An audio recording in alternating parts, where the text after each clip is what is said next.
आत्मानुशासन अपने भैया में चर्चा कर रहे हैं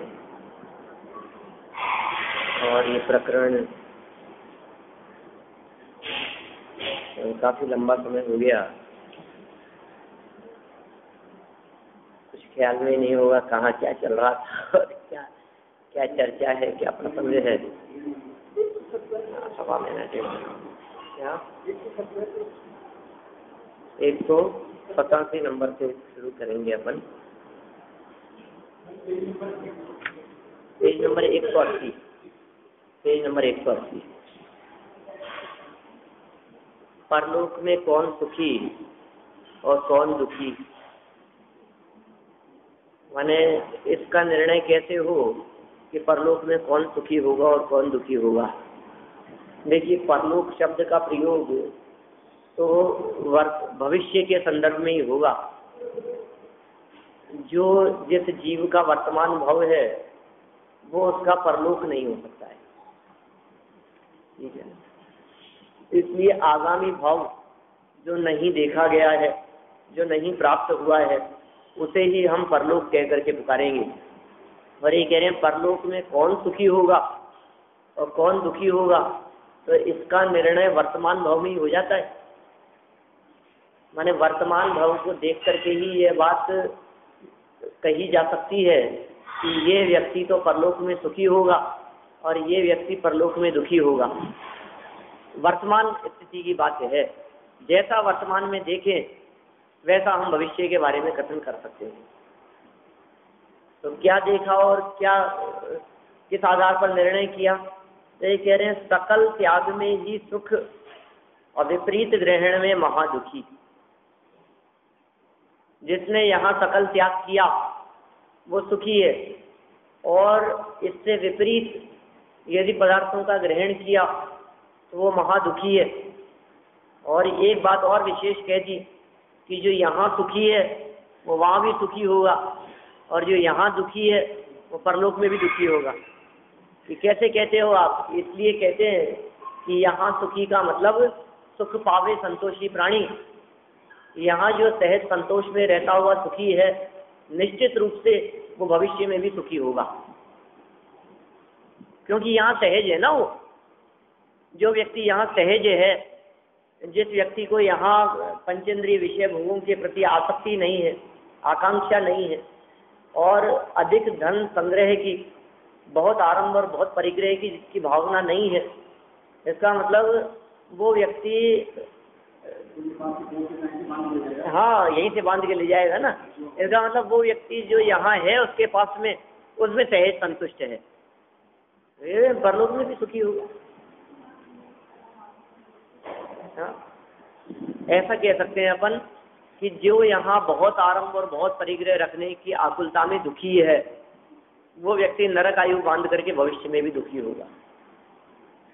और जो यहाँ बहुत आरंभ और बहुत परिग्रह की भावना न रखता हुआ वर्तमान संयोगों और सामग्री में संतुष्ट है, वो व्यक्ति देवादि गतियों की प्राप्ति करके भविष्य में भी सुखी होगा। ये है बस। देखिए जरा 180 पेज पर इसी प्रकरण का अर्थ अपन पढ़ते हैं। मूल श्लोक पढ़ लेते हैं पहले, फिर अर्थ आदि पढ़ेंगे। पहले तो ऊपर हेडिंग ही देख लीजिए, जो यहाँ सुखी होते हैं वे परलोक में कैसे होते हैं, यह बात आगामी छंद में कहते हैं। अब अनुष्टुप छंद है, 180 नंबर पेज है और 187 नंबर का श्लोक है। दुखी दुखम शमश्नुते दुखम तस्य विपर्ययः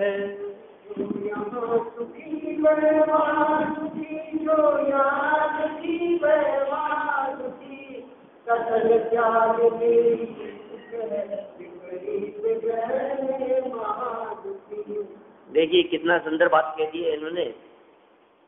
जो यहाँ सुखी है वह वहाँ सुखी।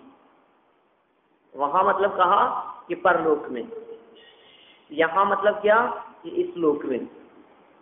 जो इस लोक में सुखी है वो परलोक में सुखी है।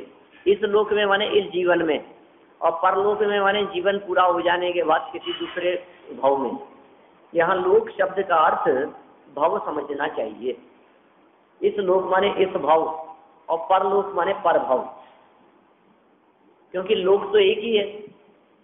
जो 3 लोक कहे हैं वो वास्तव में 3 नहीं है, लोक तो एक ही है। और उस एक ही लोक में अब परलोक कौन सा होगा, इसके अलावा और कौन सा लोक है? बहुत से लोग दूसरी दुनिया की कल्पना करते हैं। वो कहते हैं कि साहब दूसरी गैलेक्सी में ऐसा होगा, दूसरी दुनिया होगी ऐसी, है ना। ये जो पृथ्वी दिखाई देती है, ये जो अपनी दुनिया दिखती है, ग्लोब जो है, इसके अलावा भी कहीं और दुनियाएं हैं, वो अलग दुनियाएं हैं। ऐसी चर्चाएं आज के समय में बहुत लोग करते हैं और उनकी शोध खोज की भी बातें किया करते हैं, लेकिन वास्तव में ऐसा कुछ नहीं है। मतलब उनको वास्तव में दुनिया की खबर ही नहीं।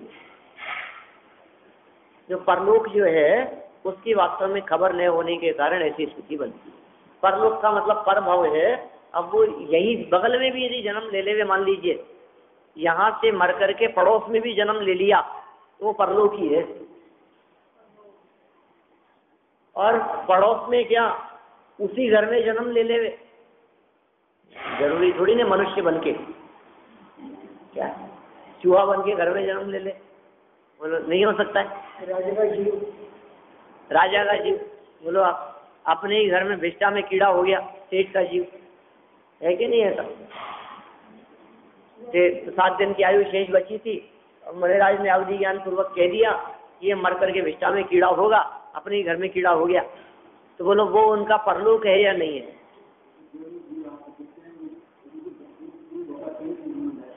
नहीं ऐसा नहीं।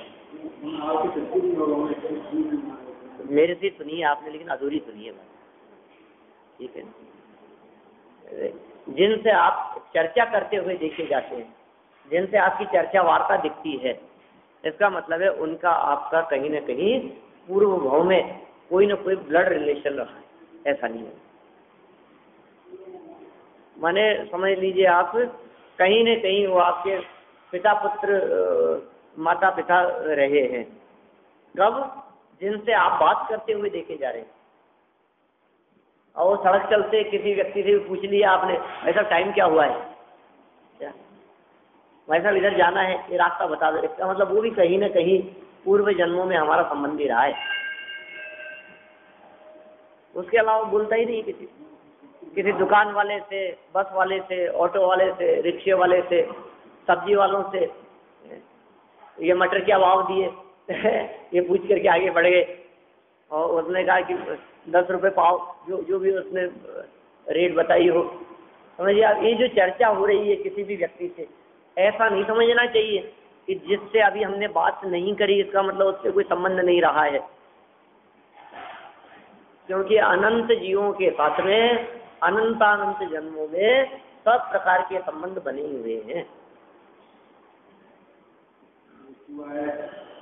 किसके साथ में संबंध न हुए?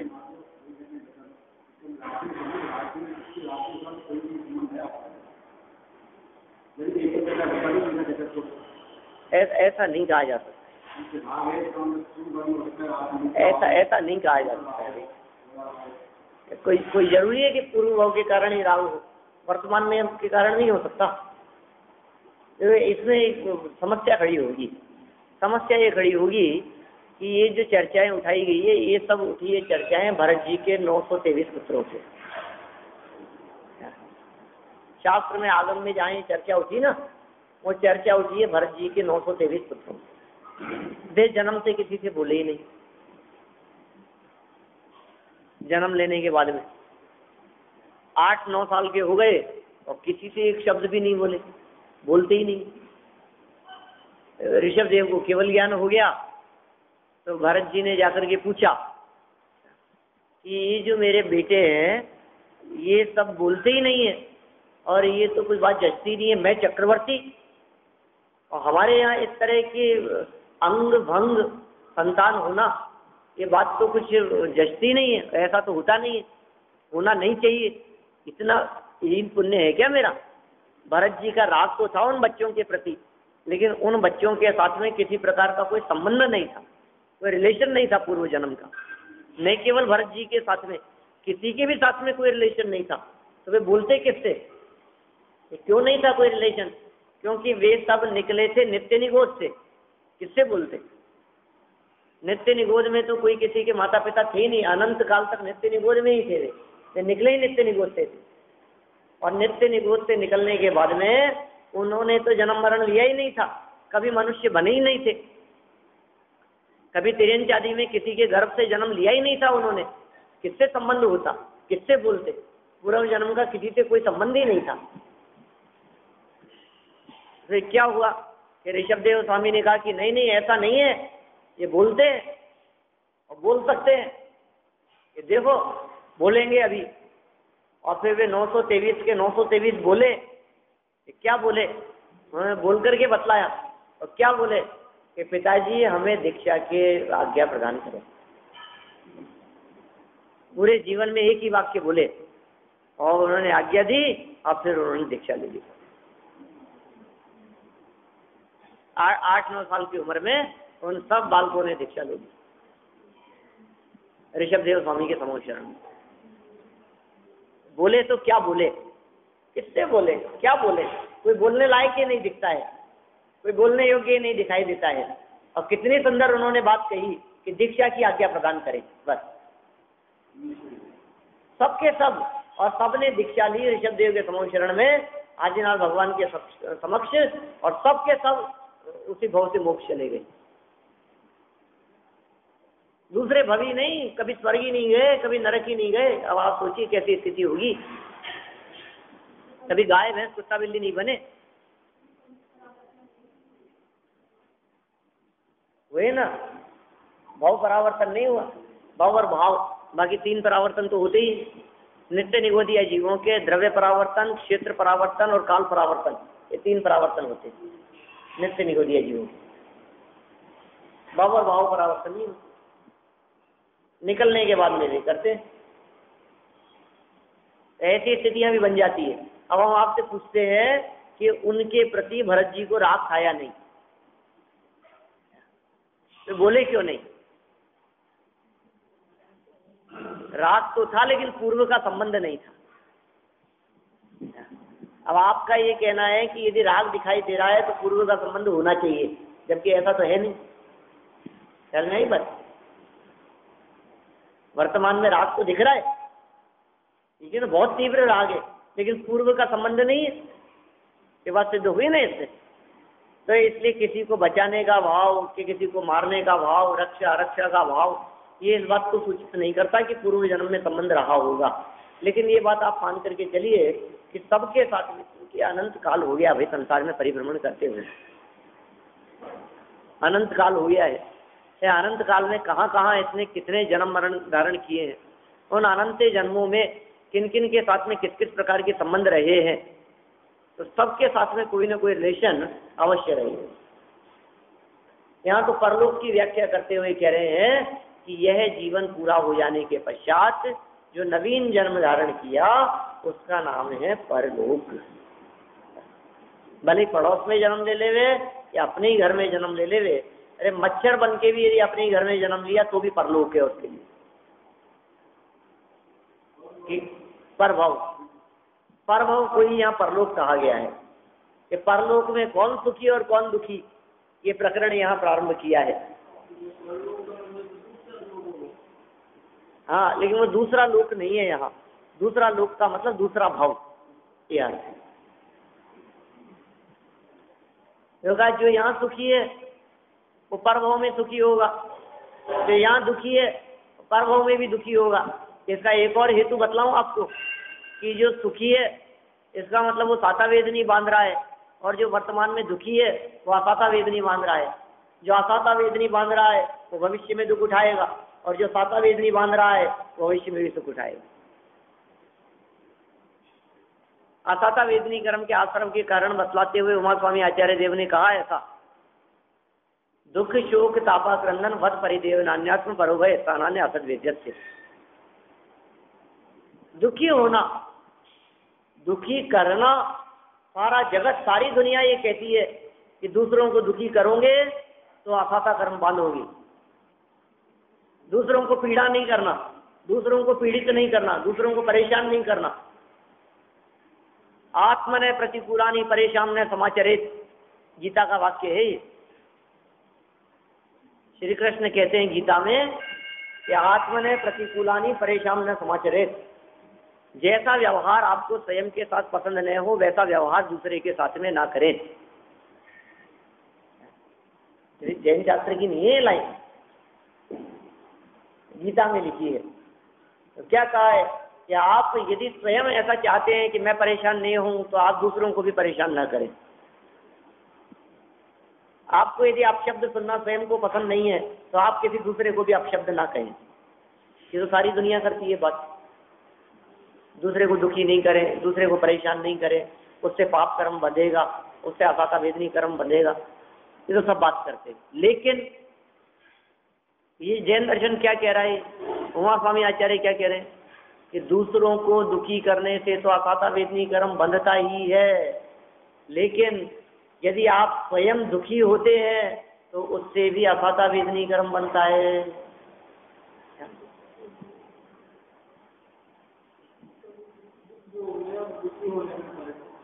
हाँ, दुख भोगना, देखो भोगने में भी वो दुख नहीं भोगते हैं ज्ञानी जीव। ज्ञानी जीव दुख की परिस्थितियों में भी दुख नहीं भोगते। परिस्थितियां दुखजन्य है लेकिन भोग नहीं रहे हैं उसको, उसको ज्ञान से निपटारा करते हैं उसका। दुखी नहीं होते उस परिस्थिति में। कहते हैं ज्ञानी काटे ज्ञान से और मूर्ख काटे रोए। मूर्ख तो रो रो के काटता है, क्या करे, और ज्ञानी जीव ज्ञान से काटता है। तो ये जो प्रकरण यहाँ कहा जा रहा है, इस प्रकरण से ये बात स्पष्ट होती है कि वर्तमान में दुखी है, इसका मतलब खुद भी दुखी हो रहा है ना। अरे राम, हे भगवान क्या करें, ऐसे क्या पाप किए थे, हमने तो ऐसे कोई पाप नहीं किए, ये तो तेरे ही किए हुए पाप हैं, किसी और के किए गए पाप का फल नहीं मिलता है। सबकी ऐसी दशा होती है। माने ये जो सुख साता रूप दशा दिखाई देती है, ये बहुत अल्प काल के लिए दिखाई देती है। इस जीव का लंबा समय तो दुख और असाता में ही बीतता है, ऐसा ही स्वरूप है। स्वरूप ही इसी प्रकार का है। बहुत लंबा काल इसका दुख में बीतेगा। आप अपने अपने जीवन के बारे में देख लीजिए, कितना काल हमारा सुख शांति में बीतता है, कितने दिन से सुखी है। जब सर दर्द नहीं हुआ हो, किसी प्रकार की कोई तकलीफ नहीं हो, घर परिवार की किसी प्रकार की कोई परेशानी नहीं हो, कोई बीमार नहीं हो, किसी प्रकार का कोई संकट परेशानी ना हो, कितने दिन बीतते हैं ऐसे। कभी दांत में दर्द और कभी कान में दर्द चलता ही रहता है ना, कुछ ना कुछ। कभी आंखों में जलन होती रहती है, कभी पेट में दर्द होता रहता है, कभी गर्मी से परेशान रहता है, कभी बच्चों की परेशानी से परेशान रहता है, कभी किसी के फ्रैक्चर हो गया, कभी किसी के कुछ हो गया। अब कहने को तो हमने एक वाक्य में कह दिया, 3 सेकंड में नहीं लगे होंगे फ्रैक्चर हो गया, लेकिन 3 सेकंड में 3 महीने निकल जाते। कितनी सी घटना है, मतलब है, कितनी बातें ऐसी होती है। कई बार आप सैकड़ों बार सुना होगा, बोला होगा आपने, आज तो बच गए था हम, बच ही गए आज तो, समझ लो आप। मैं कहता हूँ आज तो बच गए, अब नहीं बचोगे। मैंने अभी तो बच गए, फिसल गए थे एकदम ही, मरते मरते बच गए आज तो। ये जो बच गए हो, अब इसका मतलब समझ लो कि ये जो आगे की जिंदगी है बोनस में मिल रही है, क्योंकि बच गए ना, नहीं तो सलट चुके होते, क्या होता। तो अब क्या कर रहे हो आप, अब बचने के बाद क्या कर रहे हो बताओ। वही पुराना काम, अब भूल गए आप तो बस। अब फिर दोबारा कभी ऐसा चांस बनता है 2-5-10 दिन में, फिर महीने 2 महीने में कभी ऐसी स्थिति बन जाएगी, फिर सीढ़ियों से चलते चलते एकदम ही पांव फिसला, फिर बच गए। आज कितने चांस मिलेंगे, कितने चांस मिले हैं आज तक हमारे को, सबको ही मिले हैं ना। ऐसा तो कोई नहीं होगा जिसको चांस नहीं मिला हो। दादाजी मिला ना चांस, सबको मिलता है ना। 4 दिन पहले मिला है, 4 दिन पहले ही मिला है। गाड़ी का एक्सीडेंट हो गया था, रात को आ रहे थे। एक्सीडेंट तो हुआ था गाड़ी का, आप थे क्या? अच्छा,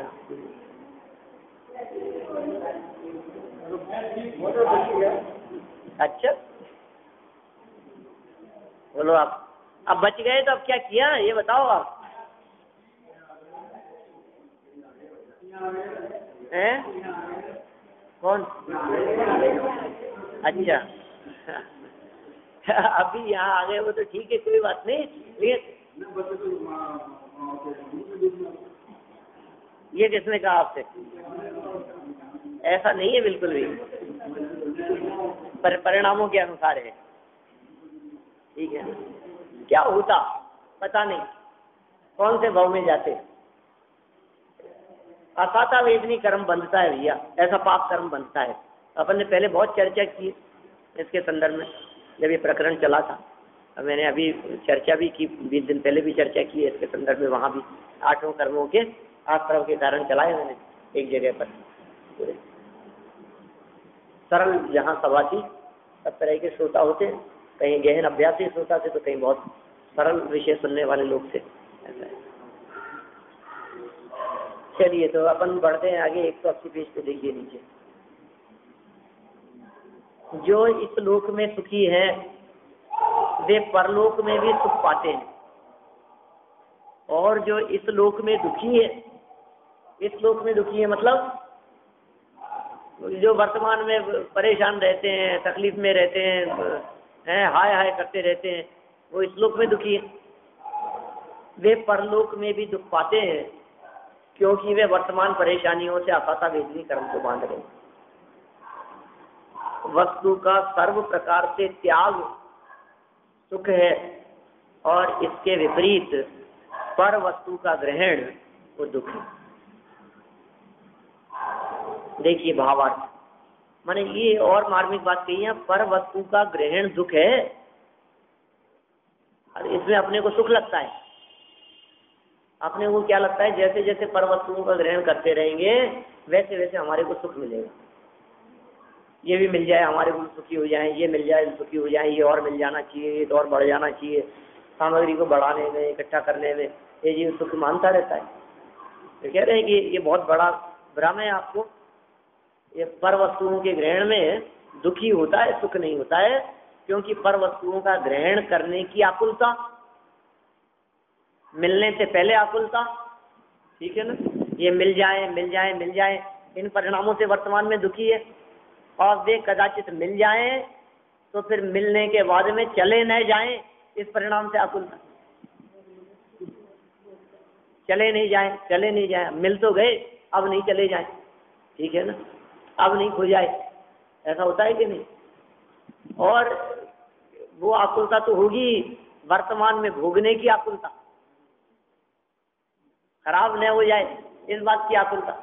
कितनी परेशानियां बनी रहती है वस्तुओं की प्राप्ति में और संग्रह में। जो दुख है वो दुख हम प्रकट भोगते हैं। आप अच्छी से अच्छी मिठाई बनाओ और आपको ऐसे लगता है कि ये हलवा कल तक खराब नहीं हो जाए। बहुत अच्छी चीज बनी है, शाम तक खराब नहीं हो जाए, अरे शाम तक तो खराब हो जाएगी, अभी निपटाना पड़ेगा इसको। इसमें सोचते हैं ऐसा एक एक चीज के बारे में। अब तो खराब हो गई, बिगड़ नहीं जाए, पहले बनाने की आकुलता, फिर खाने की आकुलता, और फिर खराब न हो जाए ये आकुलता। और हर समय परेशानी बना रहता है, दुखी बना रहता है। तो इसके दुख का कहीं अंत नहीं है। तो पर वस्तु का ग्रहण दुख है और त्याग में सुख है। ग्रहण करने में तो दुख है और त्याग करने में सुख है। ग्रहण करने में दुख इसलिए है क्योंकि वो पराधीन काम है, और त्याग करने में सुख इसलिए है क्योंकि वो स्वाधीन काम है। जब भी हृदय में ग्रहण करने की भावना होती है वो हमारे कंट्रोल में नहीं है, उसको ग्रहण करना हमारे हाथ में नहीं है। हो तो हो और नहीं हो तो नहीं हो। और कदाचित ग्रहण करने के परिणामों से भी ग्रहण नहीं होवे तो आकुलता ही बनी रहेगी, परेशानी बनी रहेगी। मिला ही नहीं, हम तो बहुत कोशिश करते रहे, परेशान बना रहे। और त्याग करने में, बोलो, त्याग करने में क्या करना है आपको? त्याग करने में क्या चाहिए? त्याग करने में किसकी पराधीनता है? प्राप्त करने में तो पराधीनता है, मिले तो मिले और न मिले तो न मिले, लेकिन त्याग करने में तो स्वाधीनता है। इसलिए जैन धर्म का मार्ग ये स्वाधीनता का मार्ग है। पराधीनता का मार्ग नहीं है। कितनी अच्छी बात है कि सुखी होने का मार्ग स्वाधीन मार्ग है, पराधीन मार्ग नहीं। सुखी होने का मार्ग स्वाधीनता का मार्ग है। आप यदि स्वाधीन रह सके तो आप सुखी हो सकते हैं, और आप यदि परतंत्र रहेंगे तो आप दुखी। अब कहाँ आपको पराधीनता लग रही है और कहाँ स्वाधीनता लग रही है, ये स्वयं के देखने की बात है। देखिए यार, इसका भावार्थ पढ़ता हूँ 181 पेज पर।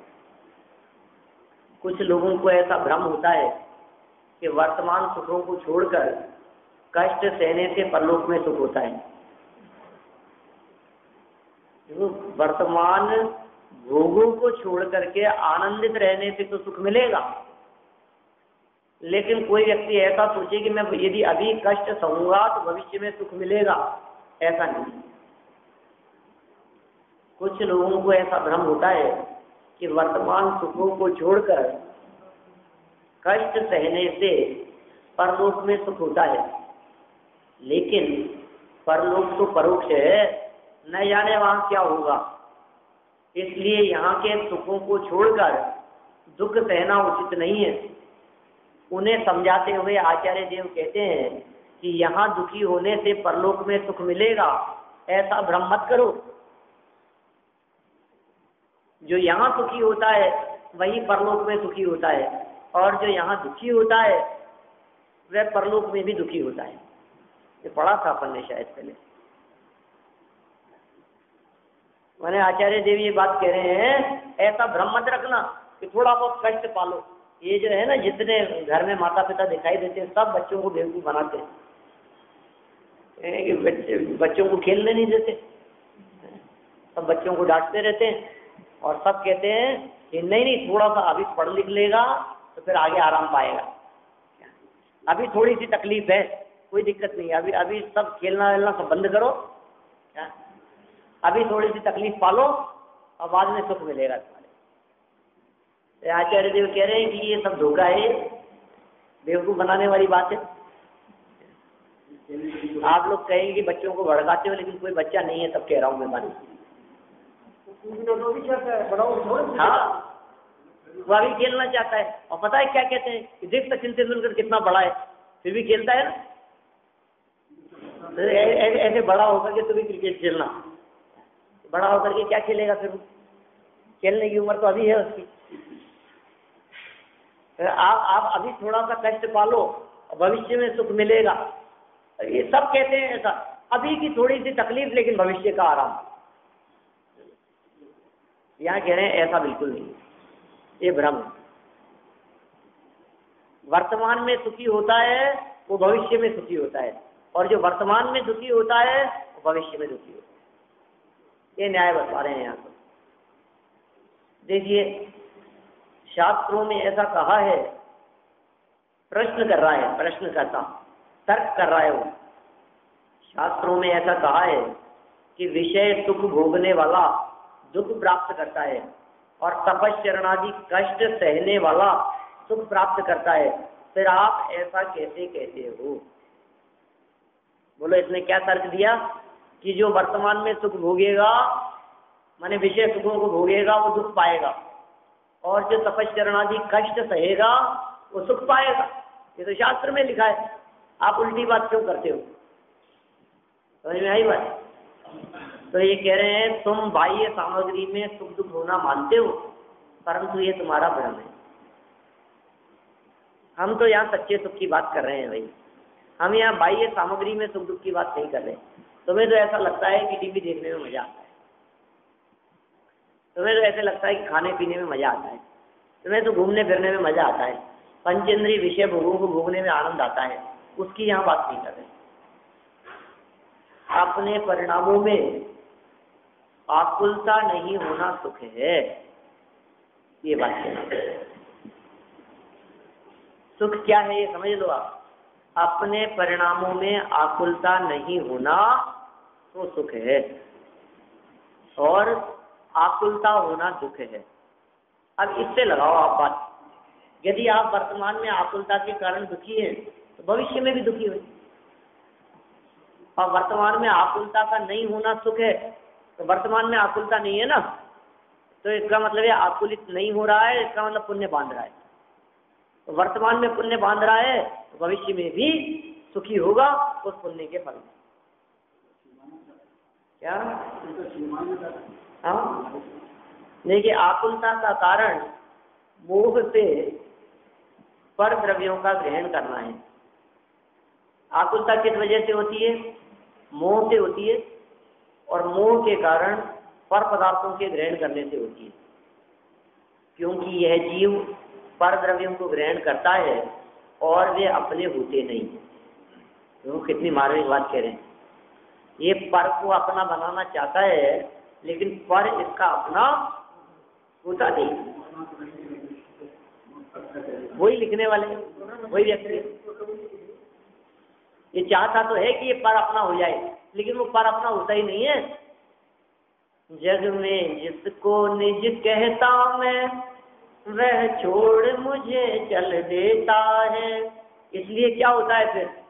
मैं आकुल व्याकुल हो लेता, व्याकुल का फल व्याकुलता है।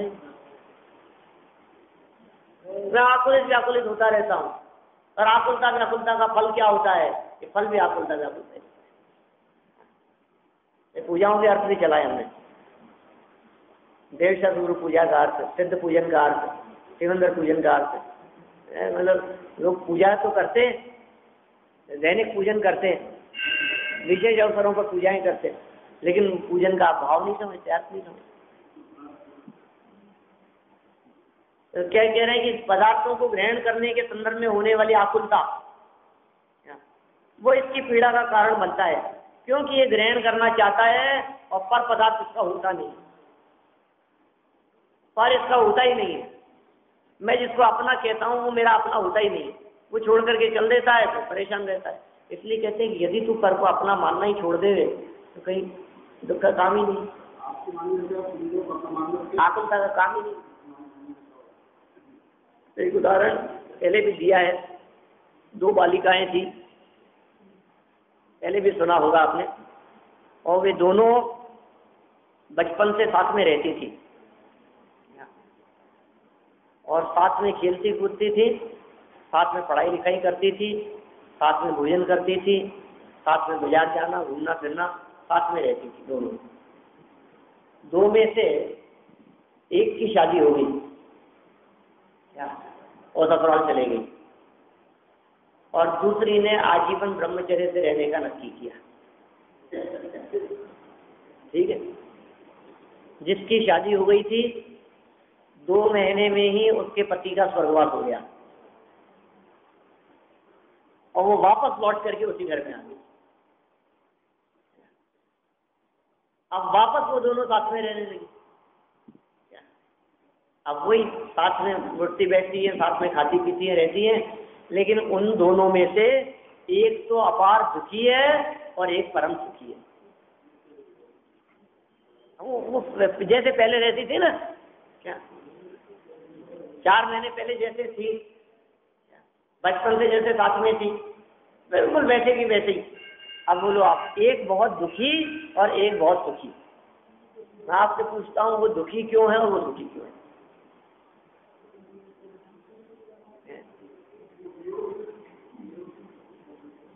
वो दुखी है जिसने पर को अपना बनाना चाहा, लेकिन वो पर अपना बना नहीं, वो उसका हुआ नहीं, वो महादुखी है।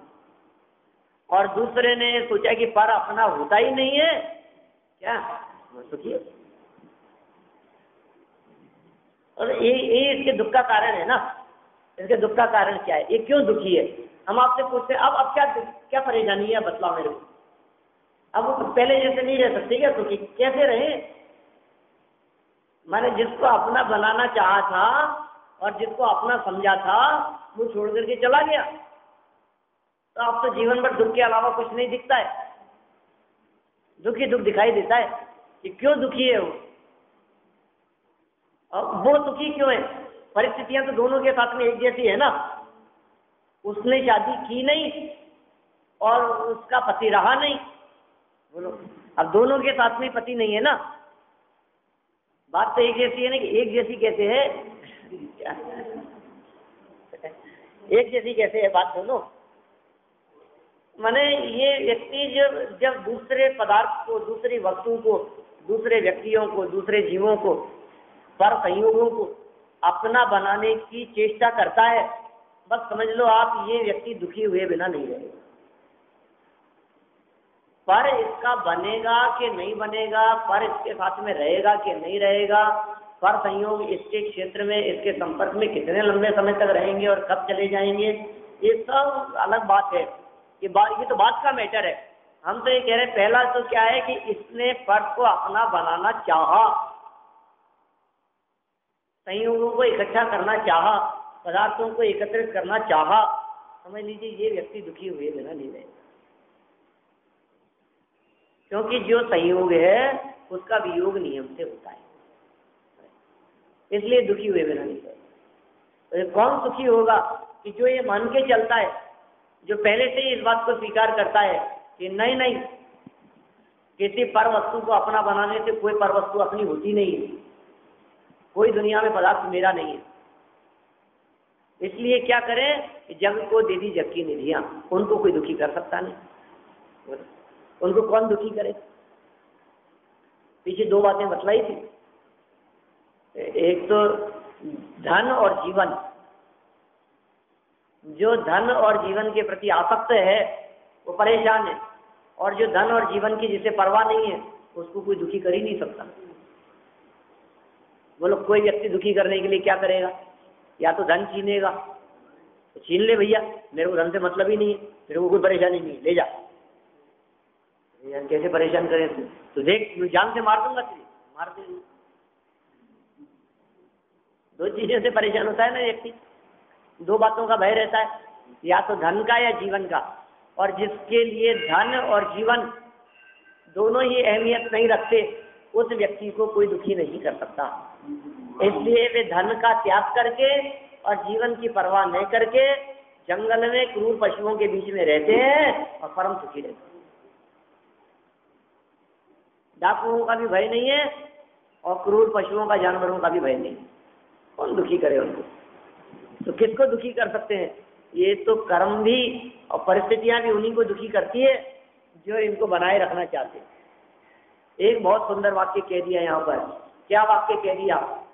यह जीव परद्रव्यों को ग्रहण करता है और वे अपने होते नहीं। क्या? उत्तर की चौथी लाइन, क्योंकि यह जीव परद्रव्यों को ग्रहण करता है और वे अपने होते नहीं, अपने अधीन परिणमते नहीं, इसलिए आकुलता उत्पन्न होती है। क्या? अधीन नहीं होते और अपने अनुसार परिणमते नहीं, अपने अधीन परिणमते नहीं। ये देखो, ये चाहता है कि मेरे हिसाब से चले। ये क्या सोचता है? ये मेरे हिसाब से क्यों नहीं चलता, ये बच्चा मेरे हिसाब से क्यों नहीं चलता, मैंने कहा ये ऐसे कपड़े क्यों पहनता है, ये ऐसा क्यों नहीं पहनता। ठीक है, मैंने कहा इसको कि तू अभी खेलना बंद कर, फिर बंद करके पढ़ाई क्यों नहीं करता। मैंने इसको कहा कि अभी टीवी नहीं देखेगा, तो ये मानता क्यों नहीं है। ठीक है, इसको ऐसा लगता है, हर बात में ऐसा लगता है, बच्चे कहना नहीं मानते, पत्नी कहना नहीं मानती, ये मेरी सुनते ही नहीं है, ये मेरे हिसाब से चलते ही नहीं है। और चलने लगे तो कैसा लगता है? मजा आ जाएगा सर। चलो कुछ ऐसी व्यवस्था करें कि वो आपके हिसाब से मानने लगे, तब तो मजा आ जाएगा। बोलो हैं? सब अपने हिसाब से मानने लग जाए। बोलो बच्चे अपना कहना मानने लग जाएं और सब अपने हिसाब से, घर वाले सारे जितने लोग हैं, जैसा मैं कहूँ वैसा होता, कितने सुखी हो जाएंगे अपन, तो मजा ही आ जाएगा फिर तो। और बोलो आप और क्या चाहिए? लेकिन फिर लगता है कि ये सब घर वाले तो मेरा कहना मानते हैं, ये पड़ोसी क्यों नहीं मानते। उसको मैंने कह दिया कि तू कचरा यहाँ नहीं डालेगा, मानता ही नहीं है वो। ये पड़ोसी मेरा कहना क्यों नहीं मानता। चलो कुछ ऐसी व्यवस्था करें कि पड़ोसी भी आपका कहना मानने लगे, फिर कितना सुखी हो जाएंगे अपन। फिर लगता है कि ये रिश्तेदार, जानने वाले, दोस्त, मंदिर वाले, मंदिर कमेटी वाले, ये सब मेरा कहना मानने चाहिए ना, तभी मैं सुखी होऊंगा कि नहीं?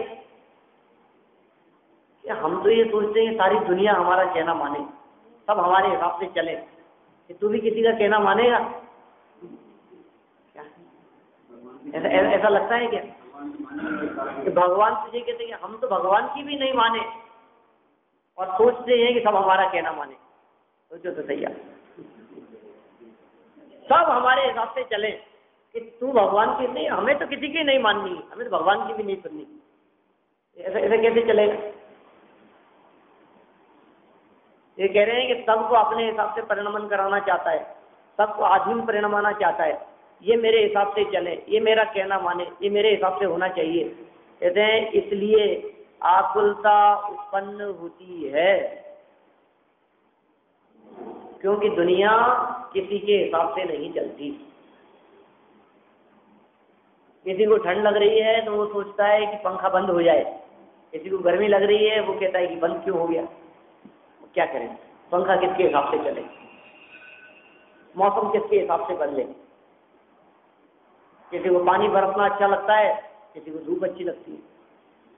माली चाहे बरसना और धोबी चाहे धूप।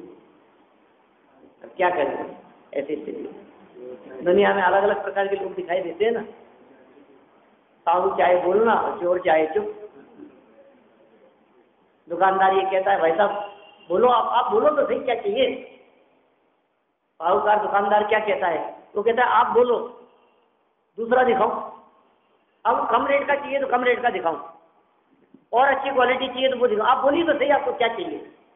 सब मिलेगा, लेकिन आप बोलो तो सही। और चोर कहता है कुछ मत बोलो, बोलना मत, आवाज नहीं आनी चाहिए, उसको चुप चाहिए और उसको बोलना चाहिए।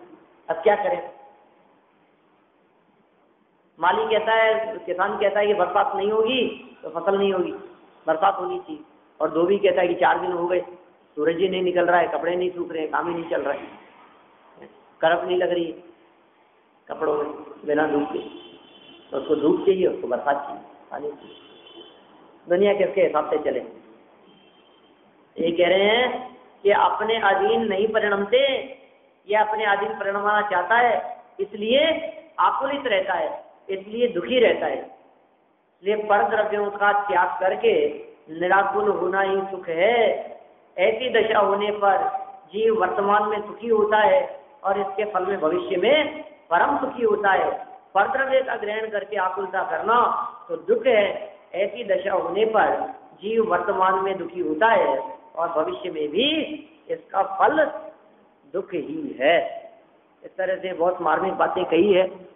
सुखी रहने की कला यहाँ सिखाना चाहते हैं आचार्य जी, ये बतलाना चाहते हैं कि जीव के सुखी रहने की क्या कला है, ये जीव वर्तमान जीवन में कैसे सुखी रह सकता है और वर्तमान में कैसे सुखी रहेगा और भविष्य में सुखी रहने के लिए क्या हो सकता है। ऐसी बहुत मार्मिक बातें कही है। अपन फिर इन विषयों के संदर्भ में चर्चा करेंगे। कल तो बैठना होगा नहीं, है ना, और परसों तो क्या शनिवार है ना, शायद नहीं, शुक्रवार और शनिवार और रविवार 3 दिन तो इसी समय बैठेंगे, है ना, 8 बजे। और फिर सोमवार से समय अपन बदलेंगे, कुछ अपन नक्की कर लेंगे जो भी करना होगा। अभी शुक्रवार शनिवार रविवार 3 दिन तो 8 बजे का ही समय रहेगा। फिर सोमवार से क्योंकि वो क्लास वहाँ शुरू हो जाएगी, तो एक क्लास सुबह लेकर के फिर उसके बाद आऊँगा मैं। 7:30 से 8:30 करीब बच जाएंगे मेरे को वहाँ, 8:15 करीब। तो या तो 8:30 से 9 जैसा भी शुरू करेंगे अपन, से देखेंगे। पौने 9 से करते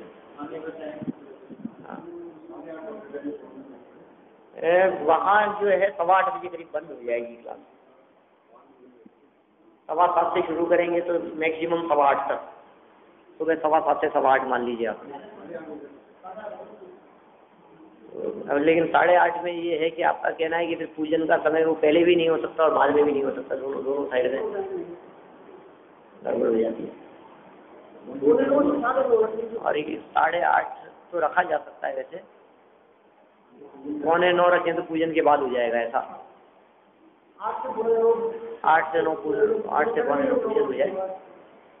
हाँ, और चाहे तो परसों से जल्दी कर, देर से कर लेना, 8:45 कर लेना, देखिए आप जैसा चाहें।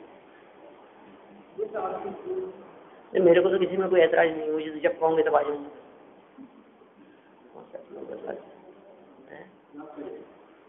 नहीं, सोमवार से करें कि परसों से ही कर दें, ये बात है। समस्या तो नहीं है किसी को कोई, तो परसों से फिर एक ही टाइम रखिए, परसों से 8:45 को रखते हैं। क्या मंडे से चेंज करें? मंडे से रखिए, फिर 3 दिन और 8 बजे।